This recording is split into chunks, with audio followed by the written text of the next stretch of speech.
Welcome back to the Rugby League Digest, our first show for the new year. I'm Michael Adams here with Andrew Paskin. How's it going, Andy? G'day, mate. Happy New Year. Happy New Year to you and to all our listeners. Let's not muck around with platitudes. Let's get straight into it.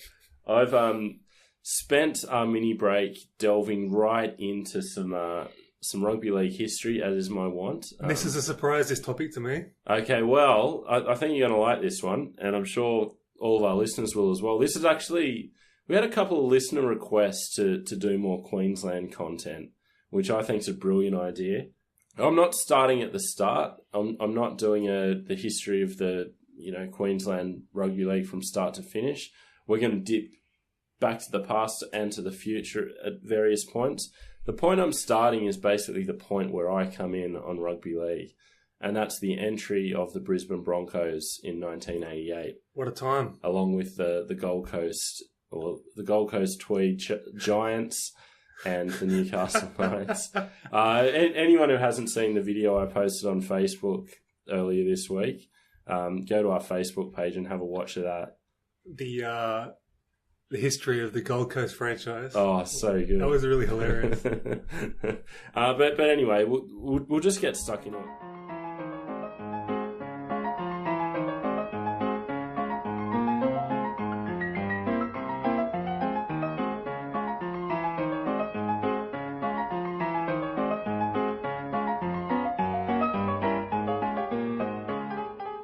This is such an incredible story. The way it played out, the way we've got from there to here, the way we're still feeling the ramifications of what went on. One thing to say at the start is, it was always going to happen, Brisbane, a competition involving Sydney and Brisbane teams together. That's the way sport's going. That's the way the world's going. But the reason it happened, when it happened, why it happened, and how it happened is almost completely a result of the decision of the New South Wales government to allow poker machines in 1956. All roads lead back to bloody poker machines.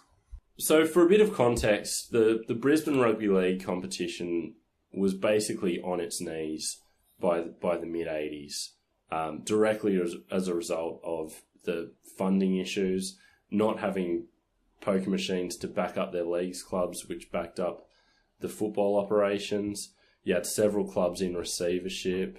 You had falling attendances, low TV figures because all the players were going down to Sydney. So basically the game we love has always been funded on the misery of the vulnerable. Yeah, exactly. I want to do a better job of calling out some of the sources I've used. Great book I picked up called Our Game by Steve Haddon, History of the Brisbane Rugby League. Wow. Incredible book. He just wrote this paragraph that pretty much sums it all up, so I'm just going to read this out. It's convenient to blame the Brisbane Broncos for the demise of Brisbane's traditional club competition. There are those who feel the collapse of proud clubs like Brothers, Valleys and West was their doing, who blame the most successful NRL club of the last 30 years for dismantling a much-loved status quo. The truth lies elsewhere, amongst the rubble of clubs who were broke and unable to pay the state's best players, and officials most well-intentioned, but incapable of facing the challenges of a rapidly changing world.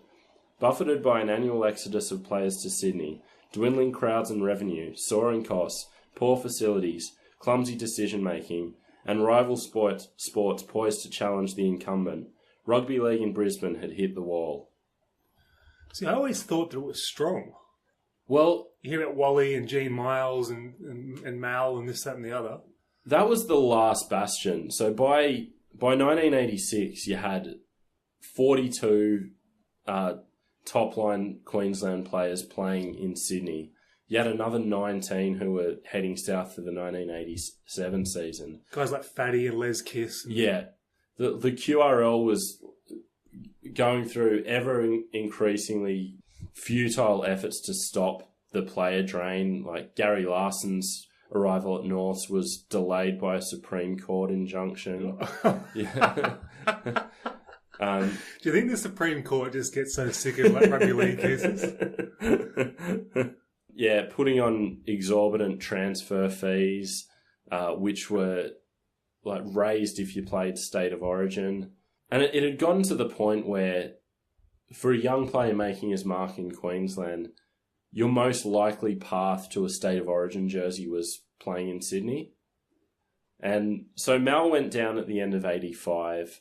Ron McCauliffe, who is a pretty pivotal figure in this story, said at the time that Mal had given Queensland 6 years of great service and he deserved the right, and let Mal go without too much of a fight. But other players, they really, and much lesser players, they really like dug their heels in. Like, it's a very good point to say. You don't really think of Mal having his early prime years in Queensland comp. You think because he played so long that he had this big long career in Sydney. Imagine if he played his whole career in Sydney. Yeah, like how much better he would have been. Yeah, and he will talk openly about his premiership at Brisbane Souths under Wayne Bennett was like one of the highlights of his career, and he'll talk glowingly of playing in the BRL in the early 80s. So Mal going down was one thing, but Wally Lewis leaving the Brisbane comp was just that was the death of the comp right there.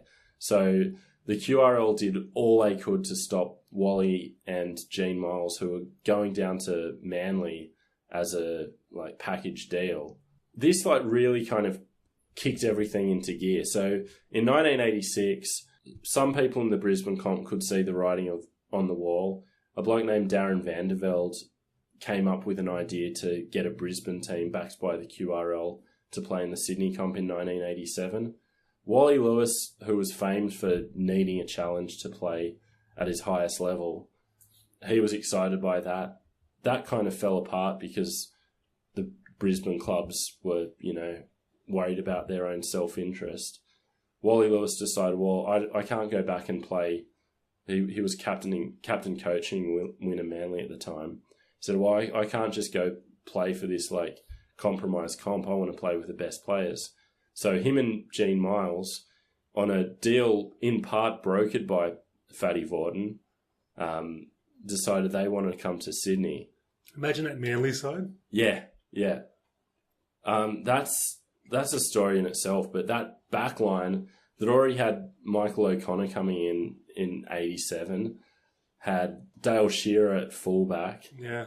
Some Cliff Lyons and Des Hasler in the halves. You'd probably move Cliff Lyons to lock. Now you've got Wally in there, Gene Miles at centre. I reckon maybe Wally to lock, Cliff Lyons. Either way, my God. Either way. And it was going to happen. And basically, what made it a certainty to happen, what was in the end what scuppered the deal, and that was Kerry Packer decided to get involved. He had friends at Manly, and he said, right, buy 3 players, I'll give you the money, as long as one of them's Wally Lewis. So Wally and Gene Miles came down to Sydney, had a meeting with Kerry Packer, who said, yep, it's all sweet, come down and play with us. Meanwhile, Wally had signed a deal with the QRL, which gave the QRL the right to match any offer that a Sydney club made. So the QRL made an offer, but the offer was based on the bids that he'd received by East and St George, which were considerably less than the Manly deal. And Wally said, well, this is way less than what Manly have offered me. But the thing was, the money Kerry Packer was giving to Wally Lewis wasn't registered on the contract. Third party deal. Yeah. The original. So because it wasn't on the contract, all the QRL had to do was match the deal and they could keep Wally.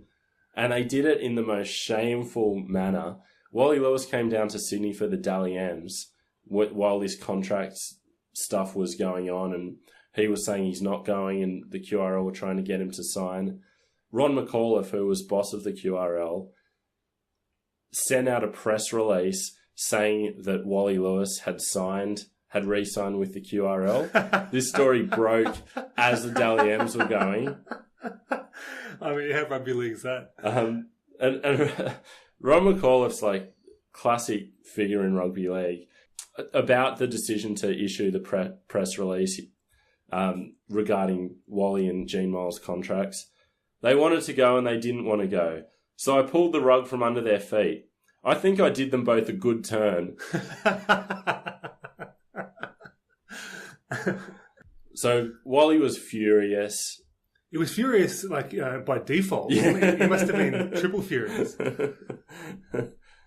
And at this point, there wasn't just the internal threats from, the Brisbane clubs trying to hold on to their territory. And at that time, the VFL, now the AFL, was making like inroads into becoming a national competition. They launched the West Coast Eagles and the Brisbane Bears that year. Yeah, I remember it. I remember thinking, like, that's cool, even though I didn't understand the game. Yeah, yeah. And it was certainly a big thing in the Rugby League weeks of 1987. That was a constant theme, like, we're dragging our feet. Meanwhile, the Brisbane Bears are getting rapturous crowds in Queensland, and the Brisbane Bullets were considered a genuine threat. Leary Loggins was draining threes. But, I mean, is that the inaugural free kick to AFL? It may well be, yeah. So in this environment, the New South Wales Rugby League in particular were going, we've got to do something. Well, how much do you reckon it impacted the fact that Canberra and Illawarra weren't ultra successful? It's a funny one because even though, like... From 82. Yeah. Even though, like, Illawarra, like, is an hour south of Sydney, Canberra's not that much further. You remember when Canberra, like, made the grand final for the first time? Yeah. It was like this, my God, how big is this world? Sydney, 3 hours south of Sydney. Like, what's next?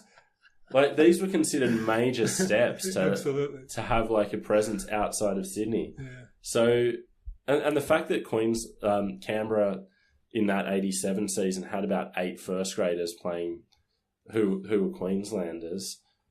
I don't think you can, and Wayne Bennett coaching them. It was almost like the inaugural Broncos. Yeah. And the Storm Mark 1 for that matter as well. Yeah. What a Storm.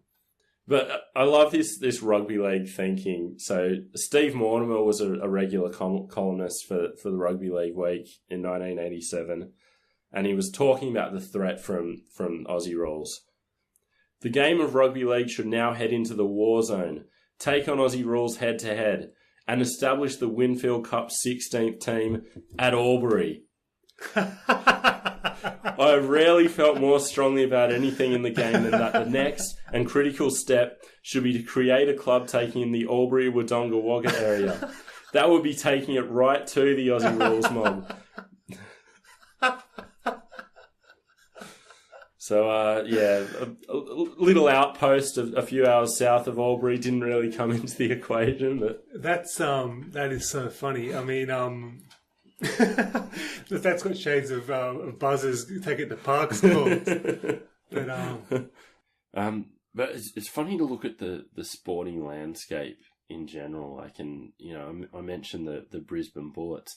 I always thought that the NBL kind of kicked in the 90s, 92, 93, Jordan era. Yeah, but they were like talking it as a legitimate rival to their comp, Well, it's funny because even in Newcastle, the Falcons were quite a big deal because it's a one team town. Yeah, and it was a flavour of the month. Yeah, and they had the kids. Yeah, were involved in NBL, so it was a bit of a threat. Well, funnily enough, I don't know if a minor threat. I don't know if your childhood was the same as mine, but 1988 for me was framed by 2 warring groups of kids at school. Those who went to Expo 88 and those who didn't. I went to Expo 88. Did you? Yeah. Bloody Expo 88 kids. But Barry Maranta, who, spoiler alert, ended up getting the Broncos license, he put together a grand idea for a sporting carnival during Expo 88 where you'd have a Broncos game on the Friday night, Brisbane Bears Saturday Arvo, the Brisbane Bullets Saturday night, and a major rugby union match at Ballymore on the Sunday Arvo. So it's so funny that even though these games were these other sports were considered like major threats, it was still like this sporting landscape where like, it's like, come to the Broncos, then go to the Bears. Right. But I mean, he wasn't going for a hybrid game. No. What's he thinking? But Yeah, that's another story. That there were mooted hybrid games in '87. There was talk about Alan Jones coming in as a coach that year. So I was surprised by the amount of rugby union content made its way into the pages of Rugby League Week that year. Because it was legitimate sport back then. Yeah, yeah. Now it's, what it is. Yeah. But yeah, so we get to 1987 and something has to happen. So the New South Wales Rugby League announced that they're taking submissions for 3 new teams. So they were a 13-team comp, and despite recommendations from their committee that they drop down to 12 teams. Who was on the committee? I don't know, but they fought tooth and nail to kick West out to make it a 12 comp team, based on their recommendations. Then 2 years later, it was like, no, we need 16 teams. And then history was to repeat in 95. Yeah. There's so many points in this story. It's like a horror movie where you're saying, don't go into that room. So they were announced that they were taking submissions for membership for 1988. Arco said that a Brisbane team in the comp was 100 to 1 on. There was a lot of apprehension. There were a lot of people talking about the fact that we don't have enough teams to make up a 16-team comp, but that was mixed in with a lot of enthusiasm as well.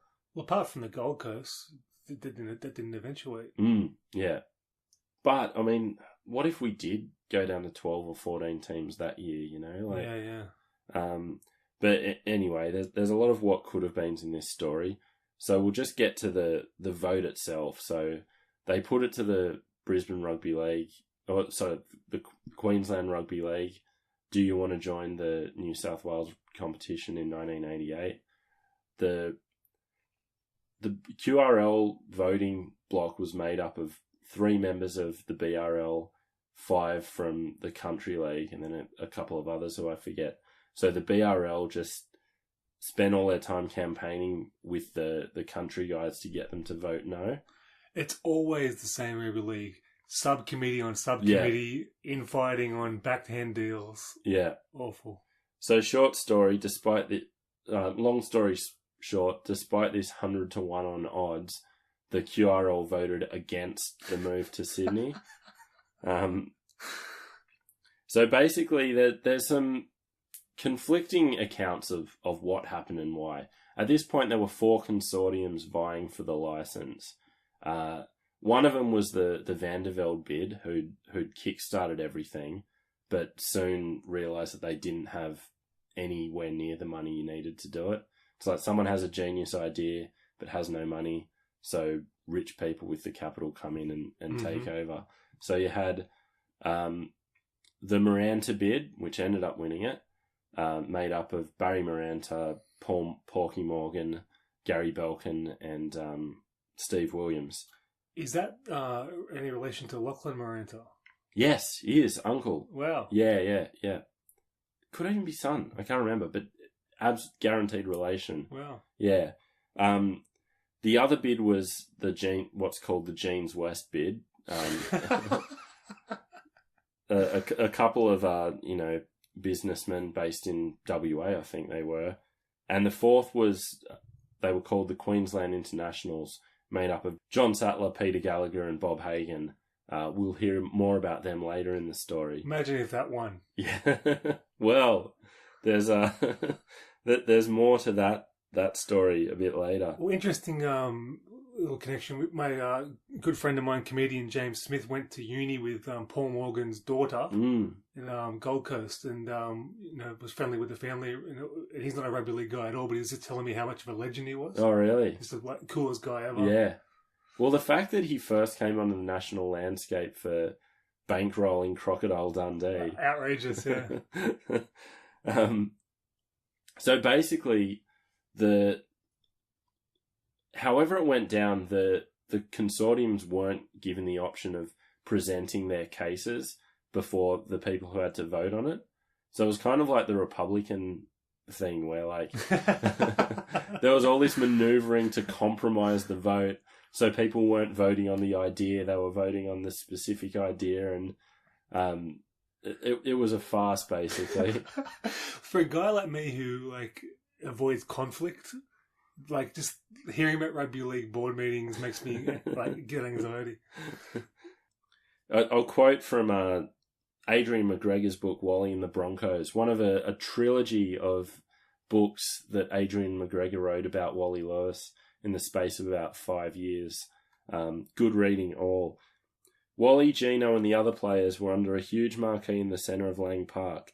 When news of the vote from the upstairs boardroom reached them, they were dumbstruck. Bill Hunter, who was the QRL chairman, emerged and murmured to Wally that it would be best for rugby league in the long run. Wally was so angry he simply brushed past. He heard Hunter, interviewed for television, admit that he had abstained from voting. Gene Miles wrote in his column, "I've never seen Wally so angry as he was yesterday." Despite subsequent events, Wally and Hunter have scarcely exchanged a word since. And Wally went on to say that he'd get legal advice to seek a release from his QRL contract because he'd signed it under proviso that a Brisbane team would be entering the Sydney comp.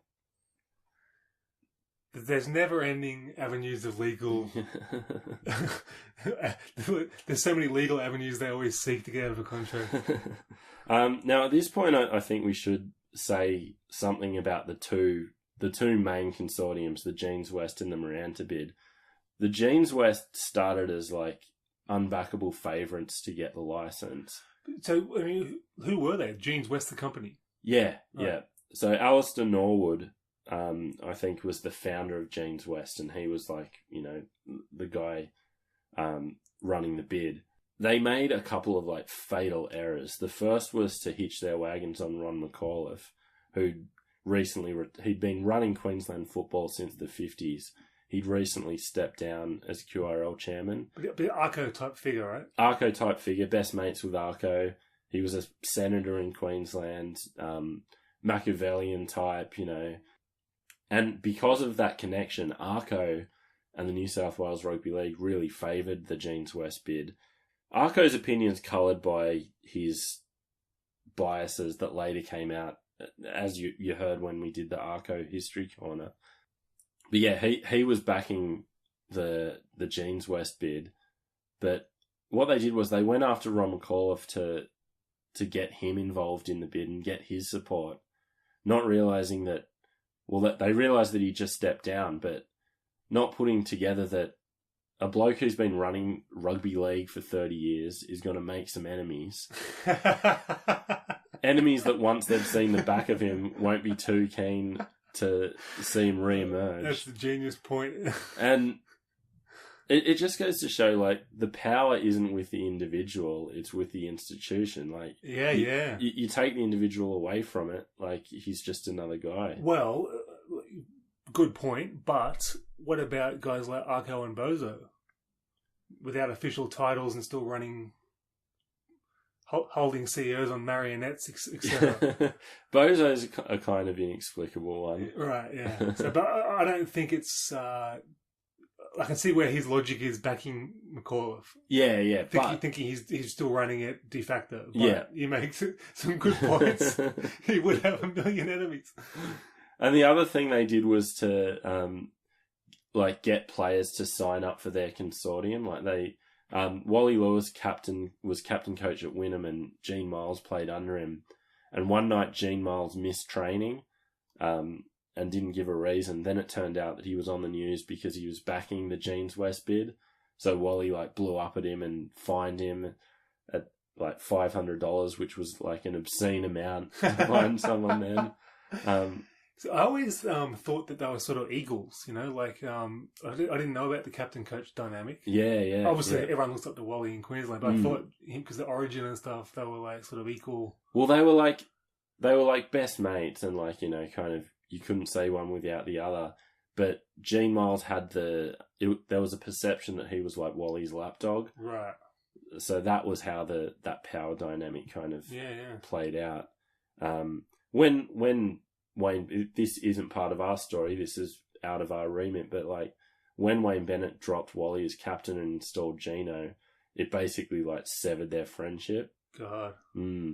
They went from like, hanging out of each other's places every week, like their wives' best friends, to like barely talking. That's rugby league.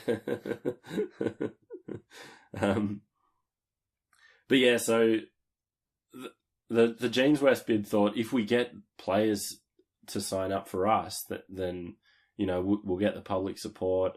All the clubs will be behind us. So sorry, back it up. When you say sign up for the bid, you mean publicly support? Yeah, right. Yeah. I thought they were trying to sign them up to a no. Yeah, an aberration. Yeah, but what they forgot was that the players don't really care who wins. They just the funny thing was after the vote happened and Jeans West lost out. Ron McCauliffe rang up Wally Lewis and said, "We're in a bit of trouble. Those bastards are against me, and so they're against Norwood Mackay. Backing Alistair was the worst move I could have made." And Adrian McGregor said, "McCauliffe politicking was lost on Wally. Despite joining Norwood Mackay, I wasn't sure what was in the consortium proposals. I was happy to go along with whoever got it."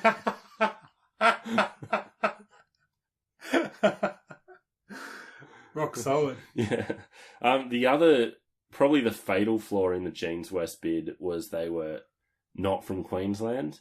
Oh, that's a death knell right there. Yeah. But also, they missed out on the biggest opportunity. They could have all been fitted out in some nice tight boot cuts from the 80s. But so the Maranta bid that ended up winning it, not only were they from Queensland, not only was it Queensland money leading to the thoroughbreds, they'd all played in the BRL. So they knew Queensland football and they knew who they had to attract, and that's what they did. They went around and, basically went to all the Brisbane Rugby League people and sweet talked them and tried to get them on board. What sold them was, as compensation, the Jeans West bid offered $2 million to the BRL. The Maranta bid said a 30% revenue sharing model. And so that got it over the line. They decided to go with 30% of the profits. Well, that must have been a genius idea, because the crowds from the outset were huge, weren't they? Yeah. So as we'll get to, it didn't really work out the way either party would have hoped. But that's a bit further in the piece. Actually, that doesn't take into consideration overspending, extending yourself, front and back ending deals. I was surprised that their first game, they only got like 17,000. Is that right? Yeah. And that was Manly Brisbane, wasn't it? Manly Brisbane. And Lang Park was a lot, like, it's not the, Coliseum it is today, but there were a lot of, like, empty patches of hill.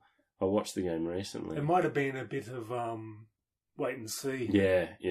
They're taking out Brisbane to comp all our players. So anyway, it was announced in April 87 that the Brisbane team would be in the Sydney competition for 1988, meaning they had to start signing players. So obviously Wally Lewis was the number one player they had to get. It was just one of those things where it wouldn't have got off the ground if they didn't sign Wally Lewis. Yeah. Like if he'd have gone to Gold Coast or, heaven forbid, a Sydney team, like suddenly that whole venture's like compromised. It's almost like Maradona for Argentina or something, isn't it? Yeah. So they signed Wally and Gene Miles together, making both of them among the highest paid players in the game. But some of the other Queensland players, they like completely lowballed to sign. So they went after Brian Niebling, Greg Conescu, and Greg Dowling with these like paltry offers. And they were test players. They were all test players, yeah. So Greg Conescu thought that was the best he could get and signed, but the other two like refused to sign, and Greg Dowling was on the verge of going to Parramatta, and it was all like blowing up around them. But they all eventually signed with the Broncos. But the other thing was going after the Sydney players. Like there was talk of Steve Mortimer going up to Brisbane. he like had a massive falling out with Warren Ryan at Canterbury, which is a history corner in itself. And he was odds on to leave Canterbury at the end of '87. That would have been a great signing. Yeah, yeah. I wonder what happened to Alf if that happened. Yeah. Sliding doors. They were trying to get Brett Kenny at one stage, and the effect was it just caused this like market panic in Sydney with players like Peter Kelly got like this, you know, deal that made him the top paid handful of players in the game. Any player who was off contract like got overs hardcore. I mean, have you ever seen like a more inflated market than rugby league rumour mill markets? Yeah. It's like the tech bubble of 899. The interesting one was Mal, because Mal had signed with the Raiders, but there was a coaching clause in his contract because it's rugby league. And so Mal like could very well have like left and gone to Brisbane. Thank God he didn't. I mean, I got on the Raiders bandwagon in '87 as a 7-year-old.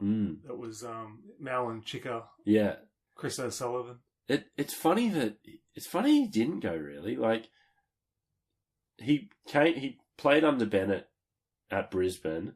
He was stoked when Bennett came down to Canberra.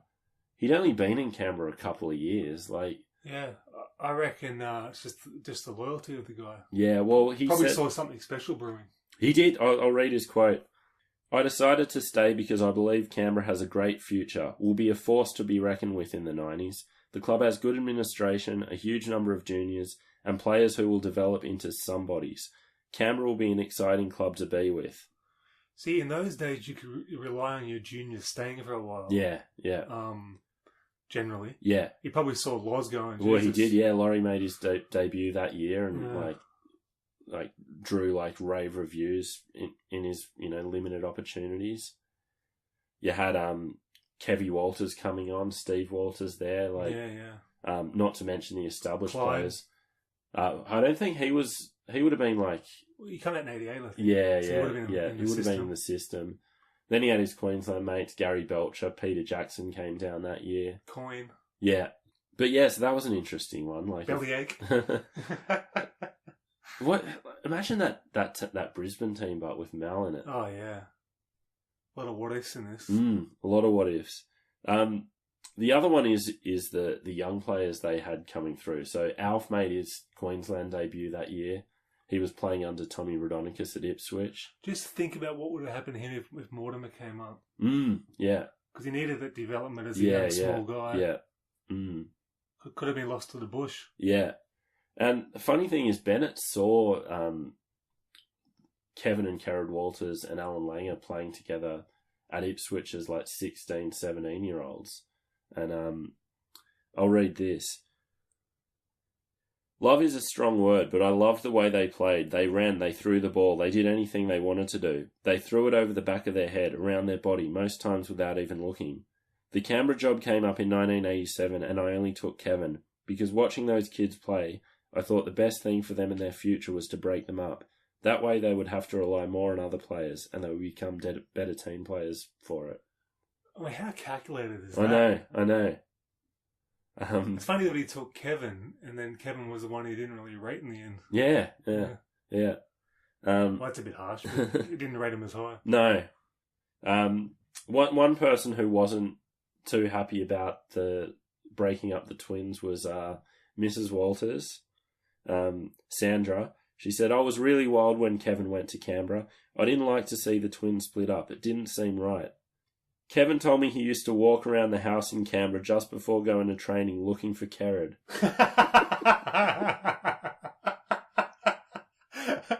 Is that a Walter Senior G-up? That sounds like a G-up. How good is that? So then you had like Greg Conescu, the established like test hooker. He was there to help Kerrod along. And all the pieces were falling into place. They had the team, they just needed the coach. They had a great side. Joe Kilroy. Yeah. They had struck up. Did Chris Johns go out there first year? Yeah, he was there first year, yeah. I always thought that was really cool having a blue centre up there. And Terry Madison, who... Oh, yeah, of course. Yeah, he didn't play New South Wales till 89. Yeah. I think Chris Johns might have been the same year, actually. Yeah, right. But, great move for his career. Yeah. But both of them, like... I think Terry Madison had been at East and played, like, 1 game in 3 years. Chris Johns, like, wasn't that highly rated when we went up. And those signings came before they got Bennett, so that's really astute from those blokes too. Yeah, right. They probably just thought Origin team. What's that? Probably just sort of playing on the Origin team, the Queensland Origin team. Yeah, but like you wouldn't say in 1987, oh, we're going to get Chris Johns and Terry Madison because we want some New South Wales Origin players. Like, I think you meant astute from those players. No, I mean it was astute of the bid to like scout them and go like, let's get these guys. Great targeting. What we're talking about, all these Origin players and gun signings and bids. No dramas in the Newcastle bid. It's like local guys that try hard. Couple of Kiwis. I might hold off on that because literally one of my subheadings is Newcastle drama free. Henny Penny's on board. We're all sweet. So let's get to the Knights later because we still got a bit to go here. So the coach, like you think, oh, slam dunk, Wayne Bennett. He's the Origin coach. Like and he's the coach of the generation. Let's get him. Imagine how far he was beating the players on the run. Yeah, in '87. But he was actually signed by Canberra for 4 years. He had a 4-year deal with Canberra. So most people like calling, what was going to happen didn't even consider Wayne Bennett. And at the start of '87, Bob McCarthy was such a short-priced favourite that when the first vote came out and they voted against going to Sydney, Bob McCarthy, who had a column in the Rugby League Week, his column started, "How do you reckon I feel? I've just lost my job."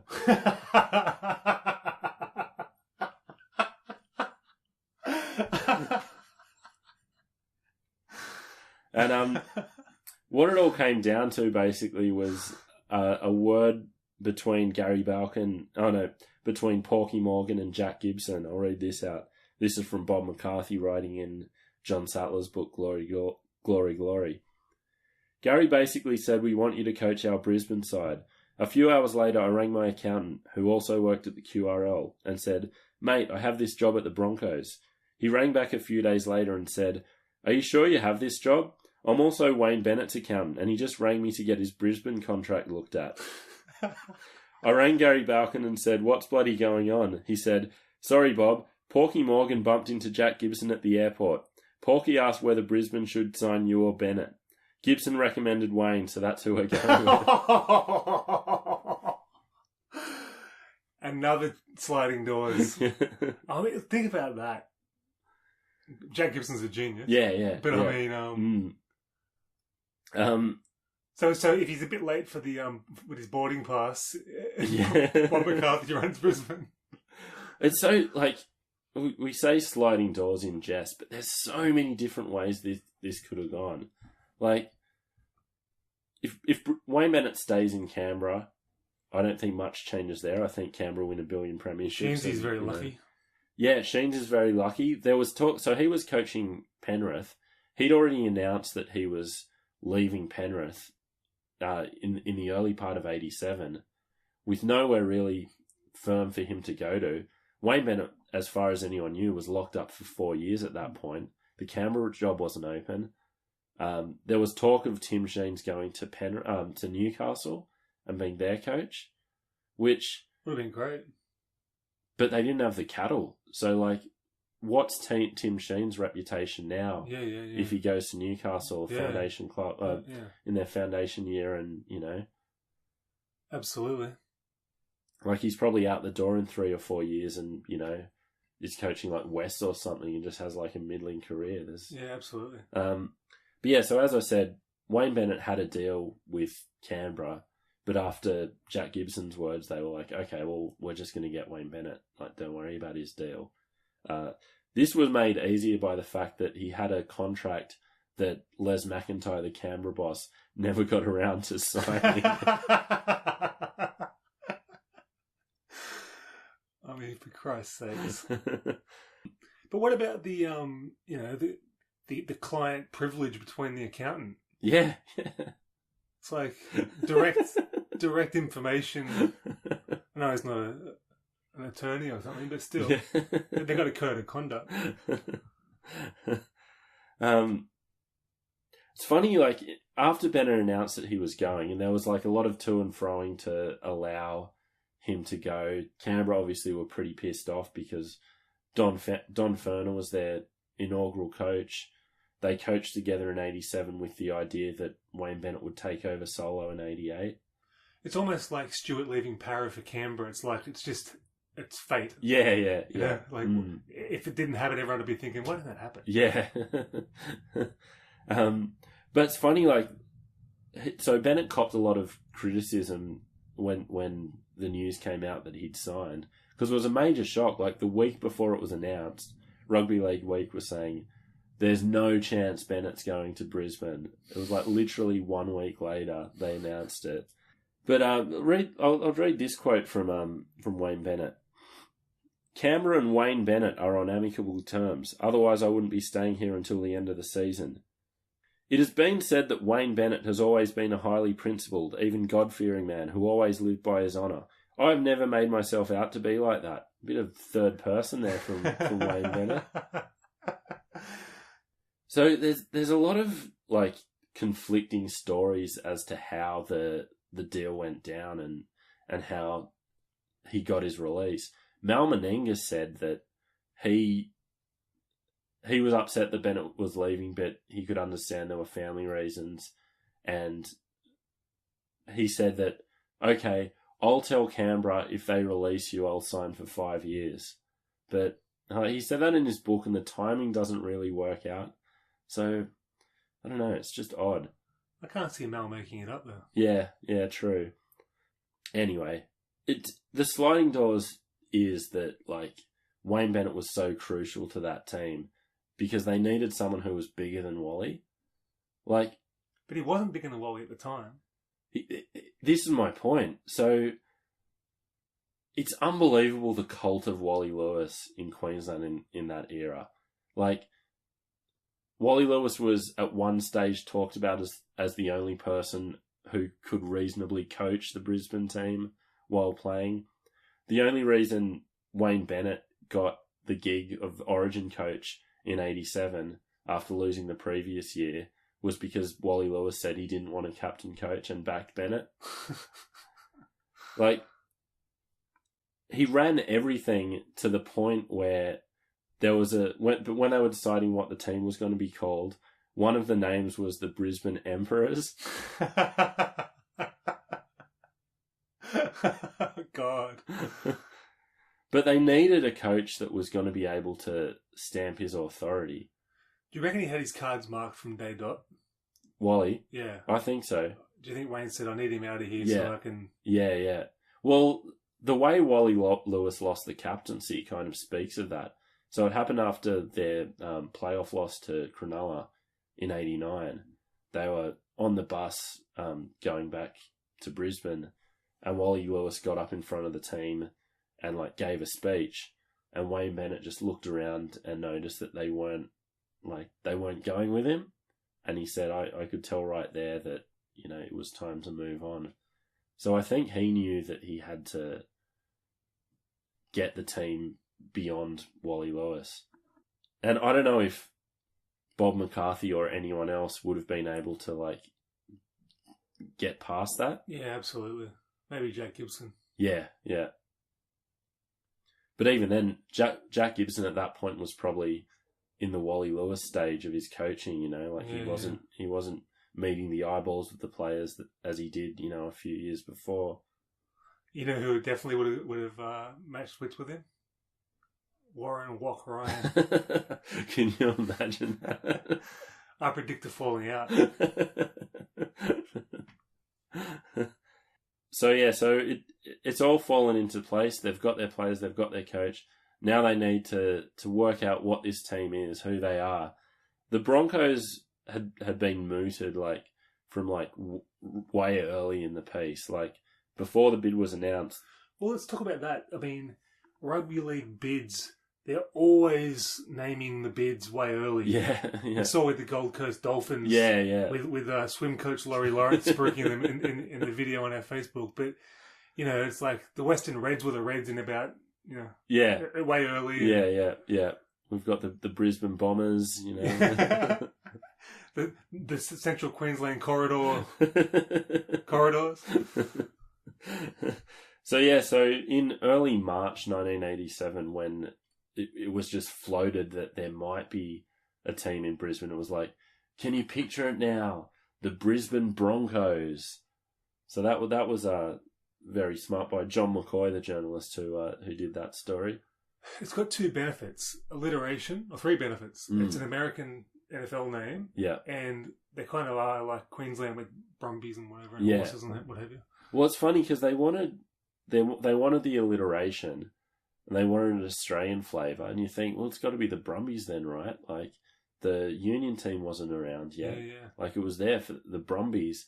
In Adrian McGregor's book, he talks about the idea of the Brumbies, and he said, Brisbane Brumbies was nicely colloquial, but could be shortened to the Brizzy Brums, a devastating headline after a loss.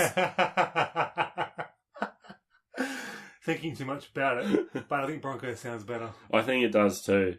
Some of the other ones besides the Emperors were the Buffaloes, the Bulls, the Bombers, the Kookaburras, and the Cowboys. I think Cowboys would have worked in national alliteration, and I think Bulls would have worked. Yeah. Kookaburras got in the mix because Gary Belkin's yacht was called the Kookaburra. Oh, yeah, of course. And the other thing was the colours. So Brisbane's team football colours were red and white, but the city colours were blue and gold.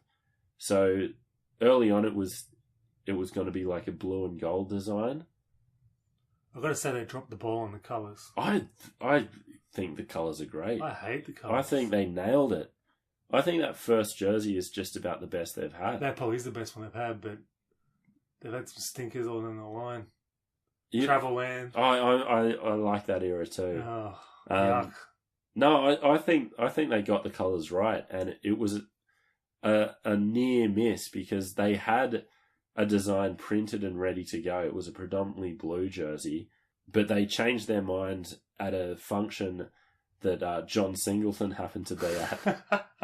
Well, he knows his stuff. Yeah, and he said, you guys are crazy. You're Queensland. You're maroon with a bit of gold or yellow. Why wouldn't you go down that path? Just these flippant chance meetings that decide the history of the game. It's crazy, eh? He's right there. Yeah. And the other iconic thing about those first jerseys is the Powers Bitter sponsorship. Yeah. The Powers Bitter story is the most Queensland thing of all time. All I remember from that era is just seeing Powers everywhere. Yeah. Big League, League Week. And going like, what's Powers? Yeah. So Powers didn't exist as a beer before 1988. Fair dinkum. That's why. It was put together by a Queensland businessman, in part at anger that Alan Bond had bought Forex, and Queenslanders were up in arms because it no longer had the Castlemaine Perkins Brisbane address on the Forex can. It had a Western Australian address. Bloody hell. So he said he wanted a beer for the Queenslanders, so he started Powers Bitter. This got the Broncos into trouble because Lang Park had a deal with Castlemaine Perkins, which meant that they couldn't sell or advertise Powers Bitter at Lang Park. So they threatened to not play at Lang Park unless they could sell their beer and have their signage, until it was said to them by the New South Wales Rugby League that they wouldn't be allowed into the competition if they weren't playing at Lang Park. There's always a beer company or a gambling company dictating the terms in rugby league. And as we talked about on the Arco History Corner, the Powers Bitter dispute wasn't the last time that the New South Wales League threatened to kick the Broncos out. Arco said that one of the worst decisions we ever made at Phillip Street was the one that allowed the Brisbane Broncos into the competition. His chapter on the Broncos is like even more bitter than the chapter on the Super League. But I say to Arco, I say maybe you shouldn't have had kegs of beer at the meetings. Like, you know what I mean? I love this quote from Arco. I reckon your grandmother could have run the club. Sponsors were just about battering down their doors to get on board. And Paul Morgan, Barry Maranta and John Rebo and these blokes were walking around with their chest puffed out at what a great job they were doing and what geniuses they were. The real test would have been to put them with South or West or Balmain. See how they went then. He makes a point. It's like bowling on a green wicket, but... He makes an even better point that if you've got these failing Sydney teams and this wildly successful one team town, like... Maybe your answer was there. We'll also point out that he had the whole of northern Sydney to himself, basically, for 50 years as well. And one point at a meeting in the early 90s, John Rebo was trying to get them to take the grand final to Brisbane, and you know he was shot down by the league. True visionary. Yeah. And then he shouted out angrily to John Quayle, "Aren't you guys interested in finance?" That's the most like rugby league guy way to like talk about. Like, aren't you interested in finance? So Arco says that the ARL's cards were dealt as soon as the Broncos entered the competition. Like that directly led to Super League, and just getting in the competition, like, just got them down an irreversible path. I suppose, I mean, it's only 7 years later when you think about it. Like, you don't think how soon it was. Mm. And, like, Paul Morgan, like, would openly say that he was the architect of Super League. And, but funnily enough, the tension between the Broncos and the New South Wales League was nothing compared to the tension with the Broncos and the Queensland League. They had to fight two battles. Yeah. I've got a feeling that the Queensland Rugby League might have been like even more pig-headed knowing Queenslanders. How funny is this? There were Brisbane League clubs who were against the move to have a Sydney club because they thought if they didn't go to Sydney and Wally Lewis and Gene Miles went to Sydney, they'd have a better chance of winning the premiership.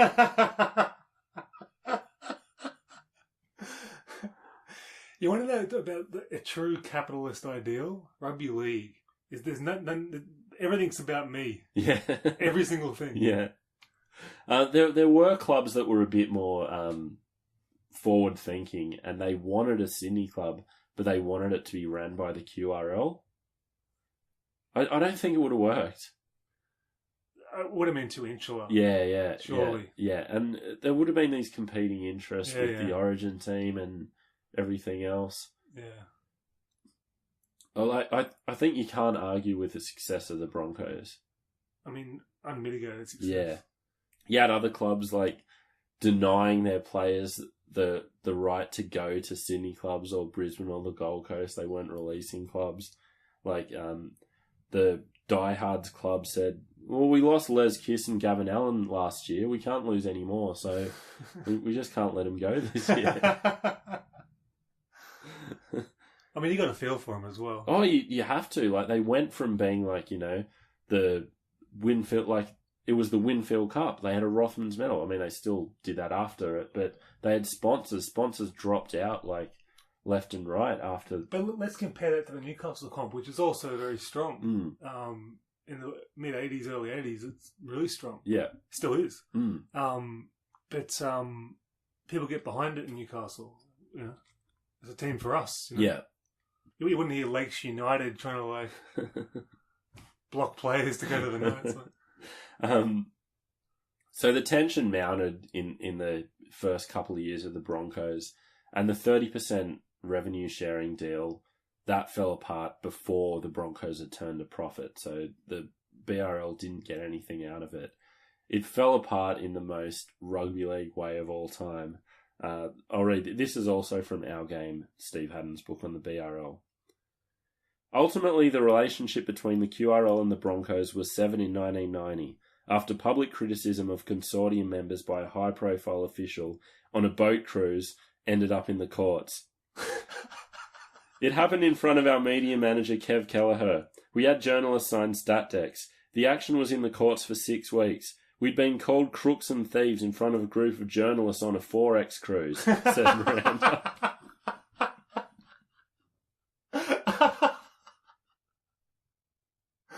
So you're telling me that this piss bloke cost him several $1 million? Yeah. Bloody hell. That's so funny. That's actually a lesson to be learned in rugby league. A bird in the hand is better than two in the bush. Yeah. Take the $2 million. Because anything can happen. That is outrageous. Yeah. So do we know the bloke? No. So yeah, I mean, that brings us to the 88 season itself. And there was a lot of talk in the lead up as to how they were going to go. Like in the 87 Panasonic Cup, Brisbane had fielded a team in that competition since the early 80s. They won it in 84 with Bob McCarthy coaching. They got trounced by Penrith with all their Queensland stars. People were saying, oh, maybe they're not up to it after all. Ray Price, who had a year-long slanging match with Wally Lewis, they had dueling books come out that year where they were just like hammering like blokes left, right and centre, which is also another story in itself. But they had to play in the test side together. Yeah. And they just didn't talk. Well, they both like really respected, Wally Lewis more than Ray Price. Wally Lewis really respected Ray Price as a player. Ray Price, I think, thought Wally Lewis was a bit overrated. Probably a fair assessment. Well, I mean, he's one of the greats, but I mean, he gets made into a god. You know, I don't know. In the end, he's an immortal, for Christ's sake. Yeah. But it would have been good if he did come down to Sydney a couple of years earlier. Yeah, you can't. It's just like a career interrupted by Super League. There's just that little question mark. But yeah, so there were real, concerns about whether they would be competitive despite their Queensland stars.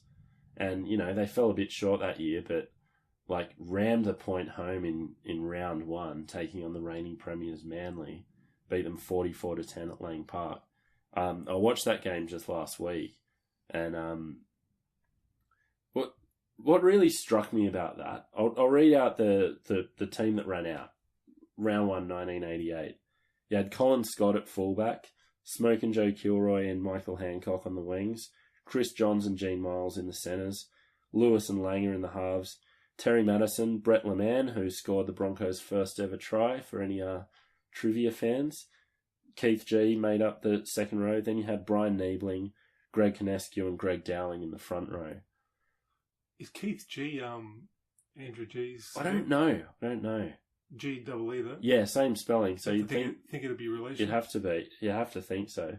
When you look at that team, and you look at the team that ran out on Grand Final Day 1992, you've got Chris Johns, Michael Hancock, Alan Langer, and Terry Madison. That's it. That's all that survives, from 4 years before.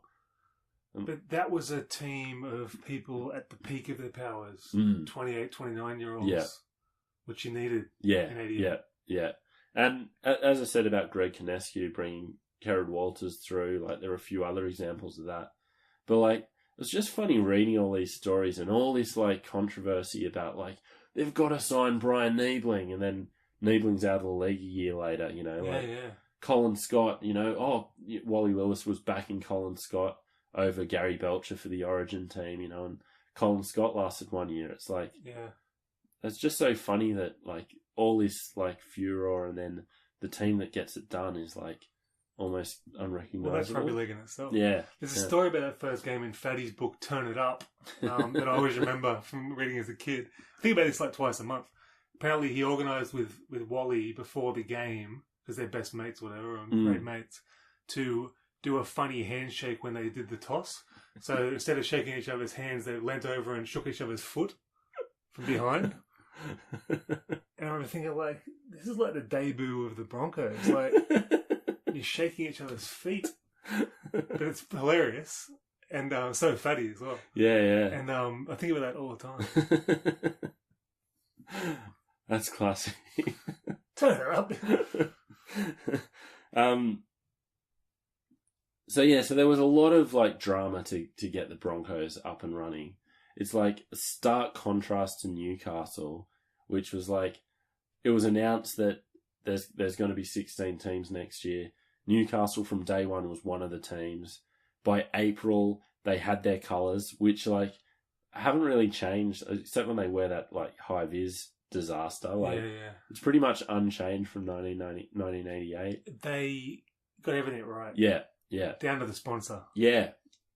Well, funnily enough, so they were called the Knights from very early in the piece as well, but they were very nearly called the Miners because a mining firm was going to give them sponsorship for 88 under the condition that they call themselves the Miners. I think it would have worked, but Knights is just magic. What is a Novocastrian? People from Newcastle. Yeah, I know, but why? Just how it is. So you don't know the derivation of that? I don't know. I mean, I might have looked at it once or twice. Yeah. Basically, it means you're suspicious of outsiders. You have a confused sneer on your face when someone walks into a shop. You know. Don't mind the odd glass in it. But I was only a young guy, 8 years old when they come in, and I was a Canberra fan. Yeah. Only for like a year. But I mean, I remember the vibe. I remember the Henny Penny ads were everywhere. I remember thinking Sam Stewart was like a god. Yeah. It's funny how they went for the Kiwi imports. Probably had no other choice. Yeah, basically, they weren't able to go after Sydney players till the end of the year. So they had to think outside the box. They got, in addition to Sam Stewart, they got Adrian Tony Shelford, Kemp. I think he was. Was Tony Kemp that year? He might have been, yeah. It was at least 89. Yeah. Good player, had a penalty in him. Yeah. The other big one was Glanville, who was everyone was saying he was going to go to Gold Coast, but he signed with Newcastle. Legendary figure in Newcastle. The one drama with the Knights was a contract backflip. Ivan Henjak, who was at Canberra. Oh, we could have used him. Yeah. So he signed, but he'd signed the letter of intent. Just sign the contract. Don't worry about the letter of intent. Why are you giving these guys time to... Rugby League just tempts fate with backflip opportunities. So the cooling off period.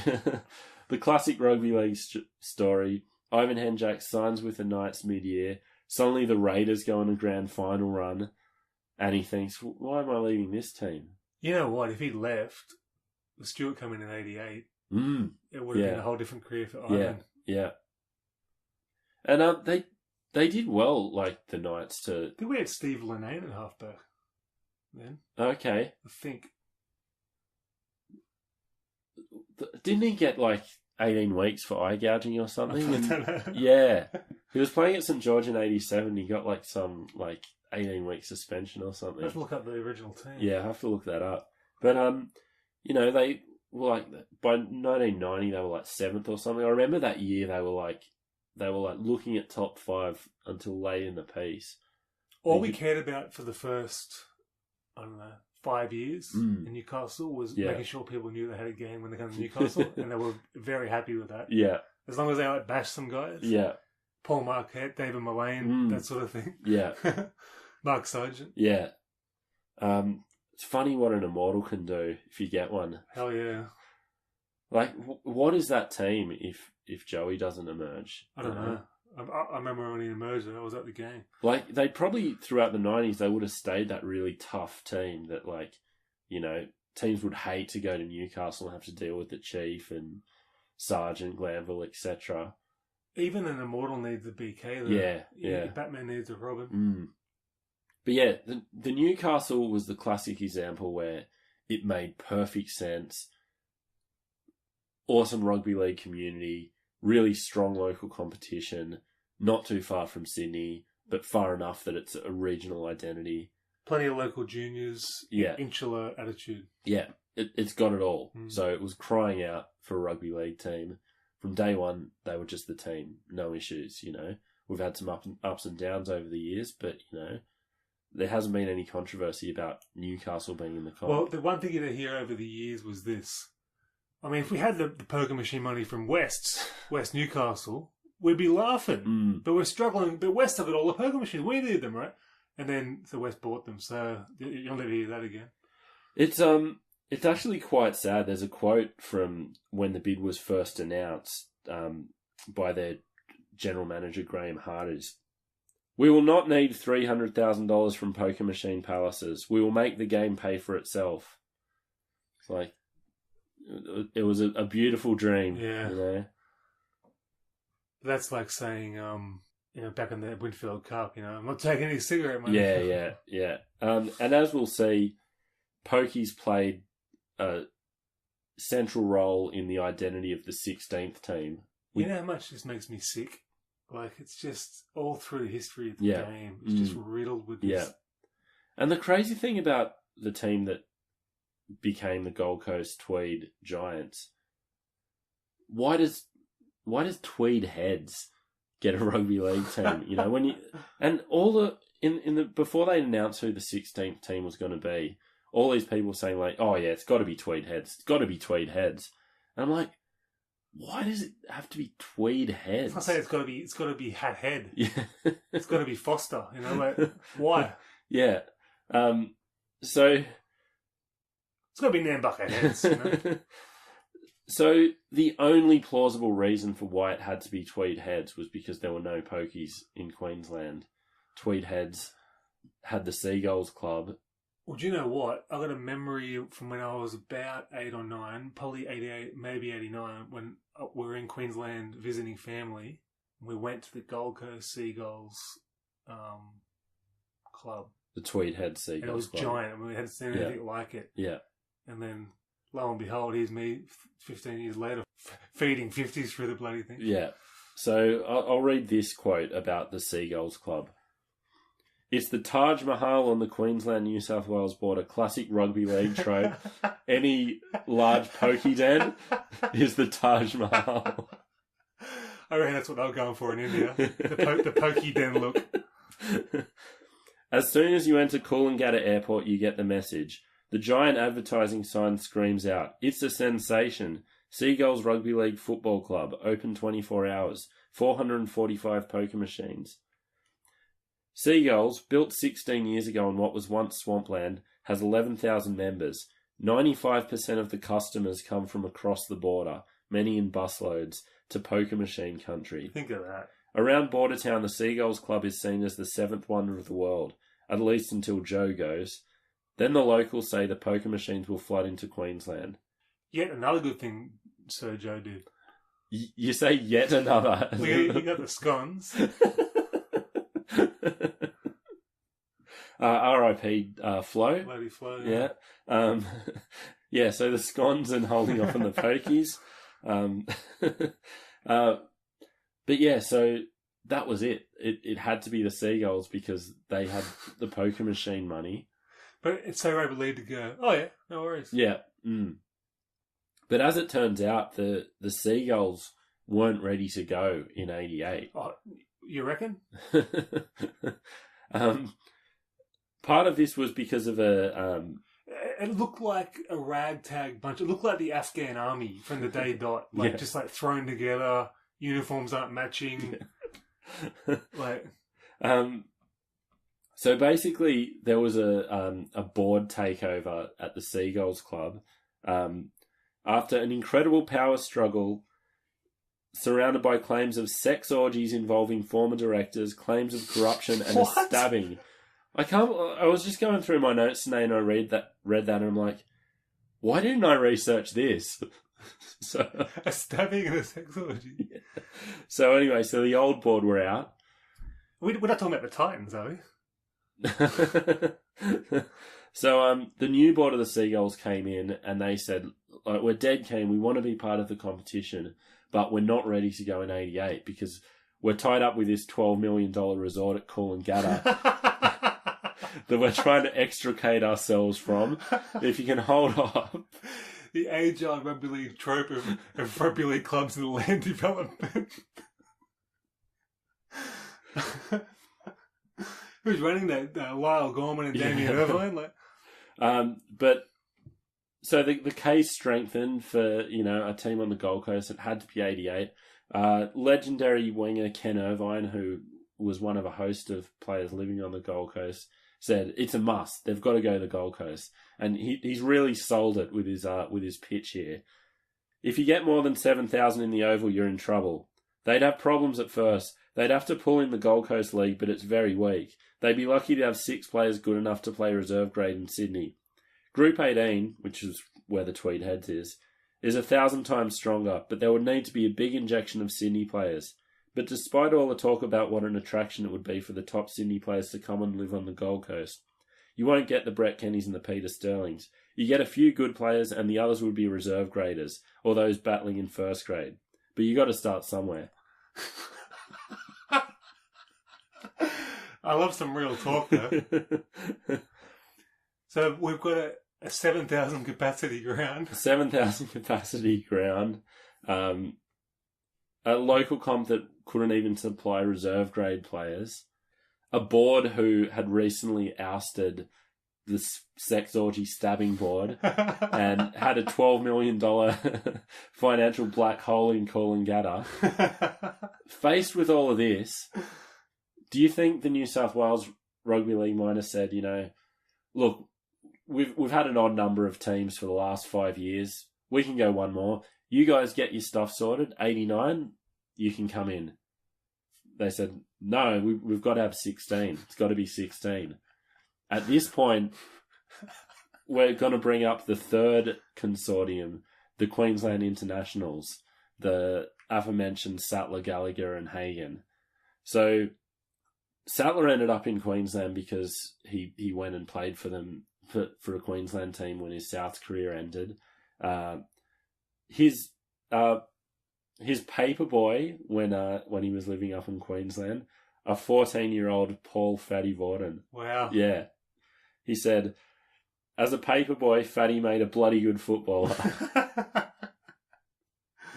But so they were all up on the Gold Coast, and Peter Gallagher was the driving force. He said, hey, Sats, I've got this idea. They're having a Brisbane team. We could get the license. And so they started this consortium. In frank honesty, in his book, Sattler said on the Maranta bid getting the job, personally, I thought it was the right call. I was disappointed, but the reality was that we, the internationals, for all our passion and playing experience, simply didn't have a business model that could compete with the Maranta teams. So as far as he was concerned, that was the end of it. Oh, well, we had to go. We lost out. But I've got a question.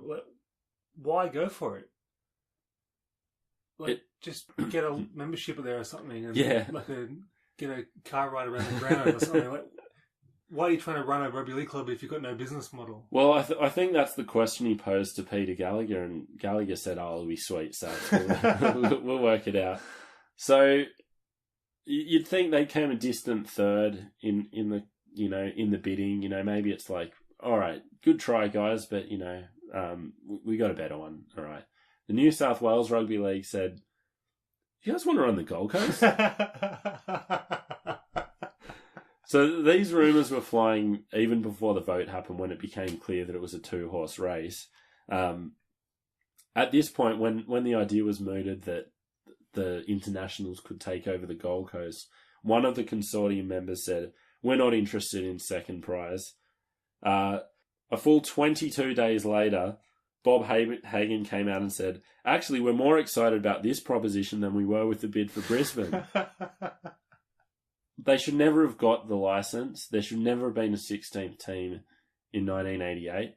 But it could have worked if there weren't all these external forces working against them. Starting with the fact that when the bids were first announced, the Brisbane team wanted to have a 3-year embargo on a Gold Coast team signing Brisbane players, as in players from the Brisbane comp.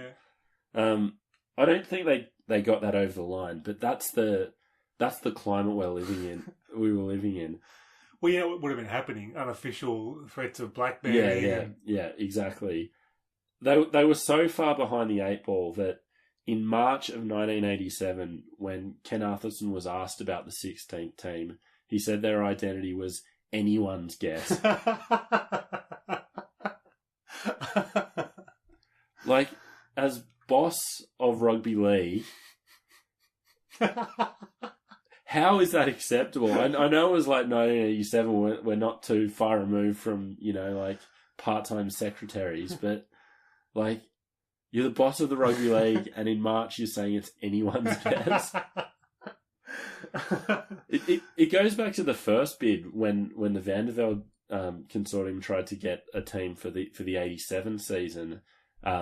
They came up with this idea in August 86. August 86 to give them enough time to get their stuff together. Arco put the deadline for submitting entry for the 87 comp back to September 30. But in those days, you could just bring it around and go like, you want to play? Yeah. I think John Sattler said it best. With only 6 months until the start of the 1988 pre-season, we had no coach, no jersey colours, no nickname, no staff, and not a single player.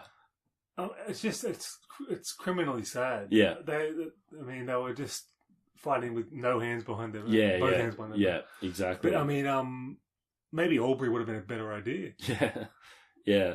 And the colours. Yeah, yeah. They dropped the ball everywhere. Those colours are the most at least the Seagulls had like a pattern that you can vaguely recognise. But those Giants like colours, like it was so nondescript. I think they got the name right. Yeah, first, yeah, actually. Yeah. Yeah, but shocking colours. The Seagulls was a disaster. It had the Sea Eagles already. Yeah. Seagulls is not a cool animal. No. Like, that was criminal. Mm. But I think the colours were good. All because of the pokies. Yeah, yeah. So they had to find their coach. What a massive shock that the John Sattler consortium picks Bob McCarthy as coach. Do you reckon the pitch was, mate, get up here and stick it up him? Yeah.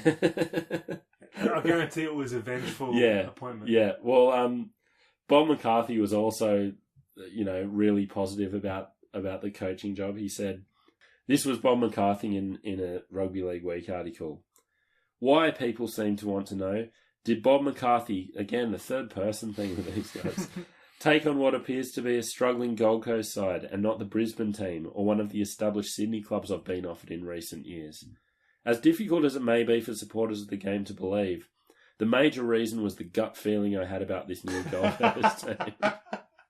I love Bob McCarthy. Yeah. Like, he's actual old school, Yeah. But that's very rugby league. Yeah. Do you want to hear Bob McCarthy's coaching stuff? Yep. So, team manager and skills coach, one Graham Changalanglangs. Oh my God. Ken Irvine sprint coach. Okay, well that makes sense. Yeah. And former South hooker Elwyn Walters was another assistant coach. Well, he's not known as a legend. Yeah, but again, it's a real kind of like 60s mentality for it. I mean, Changa coaching. I suppose you've got Joey coaching. But I mean, yeah, bad news. No. One of the sad parts of it was Steve Rogers was like throwing his hand up to get the job, and he was he'd had a real like bad run in the mid-80s. Like his Sydney career finished in injury. He went over to England to try to get a gig there and got injured again. Basically had to come back with like kind of, he still wanted to play. Like it was that classic like retired but didn't want to be retired and didn't find anything to fill the hole. And I'll just read this quote. The last few seasons have been horrible. I've missed rugby league so much. I'm just sorry I'm not coaching this season. The news about the Sydney prospects from here is fabulous. I'll certainly be letting them know I'm keen, and I'm sure I have something to offer. Wow. It's just, the story's just told over and over with these blokes, isn't it? Yeah, it's awful. But yeah, so signing problems became a real issue because of the lateness of it and the general unattractiveness of it. I can't really remember the 88 squad. You're not alone. This is from John Sattler's book. Desperate for a big-name scout to help attract other players, we sent Macca down to Sydney for a hit-and-run mission to sign as many blokes as possible. He came back with one player, St George's Billy Johnston, a tough hooker. I remember that, yeah. Raised in the Queensland outback town of Cunnamulla, who would be 29 midway through our first season. This is going to be a fucking disaster, Sats, McCarthy told me. Straight talk. But Billy Johnson was a good, tough, known as a boxer. Good start. But so they went on this clandestine raid. They booked a suite in like the Hilton, I think, in the city, and like Des Hasler, Greg Dowling, the Izzard brothers, Steve Linnane, Noel Cleal, a few others. They got Ron Gibbs, who made a name for himself that year at Manly. He should have played Origin that year. He was like their big signing. Like that was their marquee bloke. Everyone else was kind of like, middle of the road kind of. It's funny you mentioned that. I remember those 2 footy cards now. Yeah. The funny thing was the Gibbs signing caused a furore. The story was actually broken by Phil Buzz Rothfield. Wow, must have been just out of cadetship. Yeah. And so the story got out and it was just this sensation. It's funny how like certain contracts just inspire this controversy when blokes change teams all the time. Yeah. Manly came out and were, out in public saying what an outrage it was that their players were being raided. I mean, just the audacity. Yeah. The audacity did not go uncommented upon. Peter Muscat, the journalist who took up an executive role with the Gold Coast team, said, "We find it totally laughable that anyone can come out and make a song and dance about it.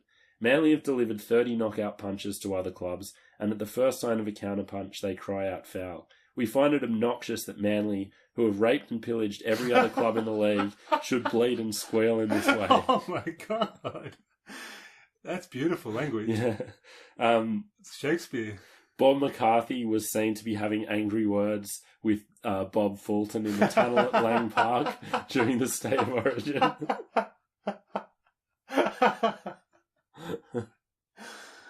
So Chris Close was the other big signing at the end of his career. But he was a prop by then. Yeah, well, they got Mike Eden, Troy McCarthy, Bob McCarthy's son, a few other ones. But, I mean, it was all, like, guys that were pretty good by that stage. Yeah. Well, there was talk, again, with the fallout at Canterbury. At one point, not only was Steve Mortimer going to the Gold Coast, but he was bringing Bullfrog with him. Oh, my God. So Bullfrog was slated to be going up to run the Gold Coast. If Bullfrog went, it would have been El Dorado. Yeah. So this is what John Sattler said about it. "A broken promise didn't help us. On the day of our inclusion, Peter Moore, then considered the finest club administrator in the game, made a secret phone call to Hagan. Incredibly, he had outlined his interest in becoming the Gold Coast's inaugural CEO. It appeared that Hagan, with his Canterbury links, had pulled off a huge coup. Moore pledged to bring with him 5 Canterbury stars, including Steve Mortimer and Steve Folkes. We breathed a sigh of relief. We announced Macca's appointment as coach on June 5. The following day, Moore phoned Hagan. 'Sorry, Bobby, I'm not coming. I've just re-signed with Canterbury. Oh, and I'm going to keep Turvey and Folkesy.'" That was a classic leverage move, right? Yeah, for sure. No doubt. Because it got leaked to the press, and there were very strong feelings that it was Bullfrog. I love these old guys so much. So what a disaster that team proved to be. I mean, this has given me heart palpitations. These 3 teams, yeah, and one of them was fine. Yeah, these 2 teams. Yeah. How it even got off the ground? I know. So I'll end on a positive for the Gold Coast Giants in 1988. 3, 5, 4, 5. Giants are gonna get you while you're lazing in the sun. That was just a little rendition of the Giants team song. Well, you don't remember the Knights one from '88, do you? No. Hey ho, Knights, let's go. Ho. That was the Knights one. What's the Knights one where he goes, one more time for the Novocastrians? Have you heard that one? No. Oh. Some like pisshead at a pub I used to drink at would always sing that. Oh yeah, that's the original, that one. But yeah, so the one shining light of the Gold Coast Giants in 1988, they won 4 games all year. One of those games was beating Brisbane 25-22 How good's that? with a full-strength Brisbane team. That's rugby league at its best. Can you imagine that dressing room after the game? Bob McCarthy would have been like, all right, boys, these blokes dudded us and we're going to, I think they're better than us. Do you think Sats would have come in and talked about his broken jaw? I've got a feeling, like 4 out of the first season, that's actually like way It's above not bad, par, yeah, considering what they were dealing with. Yeah, Hamstrung to the hilt, nowhere near the cattle. yeah, Playing on Origin side. yeah. Jesus. Mm. But they would have had the advantage of Sydney teams travelling, Yeah. which they wouldn't have been able to handle Yeah. earlier, you'd think. You reckon a few ambushes? Guarantee it. There was an ambush on Brisbane versus Manly. Yeah. I really tried to find a copy of the Brisbane Gold Coast game, but it doesn't seem to exist on tape. I reckon a lot of the records have been burnt over the years at Gold Coast. Finishing off this, that was brilliant research, mate. But I just want to say that I hope the Titans continue to do well. Yeah. With this new ownership. It's just, we can't have another disaster.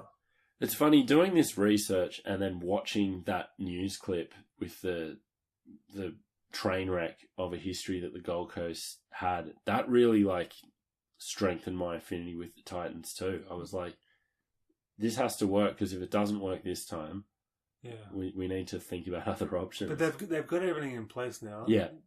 Looks like good ownership. Yeah. And stadium from heaven. Yeah. Hopefully they'll be all right. Ash Taylor's re-signed, hasn't he? Yeah. He did re-sign? Doesn't mean anything, but he has re-signed. Has anyone signed the contract? Double check that.